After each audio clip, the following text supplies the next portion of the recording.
सोलापूर महापालिकेअंतर्गत येणाऱ्या शहरामध्ये सर्वात जुन्या कस्तुरबा भाजी मंडईची सध्या मोठ्या प्रमाणावरती दुरवस्था झाली असून येथे भाजी विक्रेते तसेच खरेदीसाठी येणाऱ्या नागरिकांना मूलभूत सुविधांचा अभाव जाणवत आहे। या पार्श्वभूमीवर कस्तुरबा मंडईचे तातडीने दुरुस्तीकरण करणं तसेच बाजारपेठेमध्ये येणाऱ्या व्यापाऱ्यांसाठी स्वतंत्र निवारा केंद्र उभारण्याचं काम प्राधान्याने केलं जाईल असं आश्वासन प्रभाग क्रमांक 4 मधील राष्ट्रवादी काँग्रेस अजित पवार गटाचे उमेदवार सुशील बनपट्टे यांनी दिले।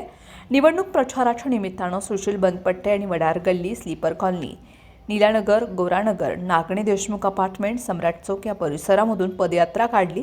या पदयात्रेदरम्यान नागरिकांशी थेट संवादही साधण्यात आला। यावेळी कविता आनंद, चंदनसेवे, सारिका फुटाणे, विश्वनाथ बिडवे यांच्यासह राष्ट्रवादी काँग्रेसचे कार्यकर्ते, पदाधिकारीही मोठ्या संख्येने उपस्थित होते। पदयात्रेदरम्यान नागरिकांनी कस्तुरबा भाजी मंडईमधील गाळ्याची झालेली दुरवस्था, अस्वच्छता, पिण्याच्या पाण्याची गैरसोय, स्वच्छतागृहांचा अभाव, पावसाळ्यात आणि उन्हाळ्यात व्यापाऱ्यांना आणि ग्राहकांना भेडसावणाऱ्या अडचणी याबाबत प्रश्न उपस्थित केलेत।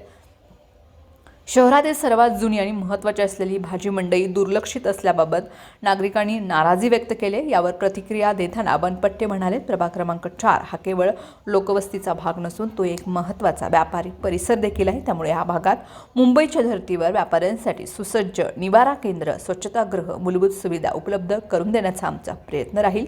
कस्तुरबा भाजी मंडईसाठी स्वतंत्र विशेष निधी आणून तेथे व्यवस्थित ओटे, भाजी धुण्यासाठी स्वतंत्र व्यवस्था, पाणी पुरवठा, स्वच्छतागृहांची उभारणी करण्यात येईल। याचबरोबर वडार गल्ली आणि परिसरामध्ये रस्ते, पथदिवे, ड्रेनेज, पाणी पुरवठा यासारख्या मूलभूत सुविधांवरही सविस्तर चर्चा झाली। या चर्चेत परिसरातील ज्येष्ठ नागरिकांनी सक्रिय सहभाग घेतला। नागरिकांनी मांडलेल्या सूचनांच्या आधारे विकास कामांचं नियोजन करण्याचा निर्णय यावेळी घेण्यात आला। एकूणच प्रचाराच्या निमित्तानं झालेल्या पदयात्रेमुळे प्रभाग 4 मधील नागरिकांचा दैनंदिन प्रश्न, विशेषतः व्यापारी आणि भाजी विक्रेत्यांशी संबंधित समस्या ऐरणीवर आल्या असून त्यावर ठोस उपाययोजना करण्याचा निर्धार हा उमेदवारांकडून व्यक्त करण्यात आला आहे।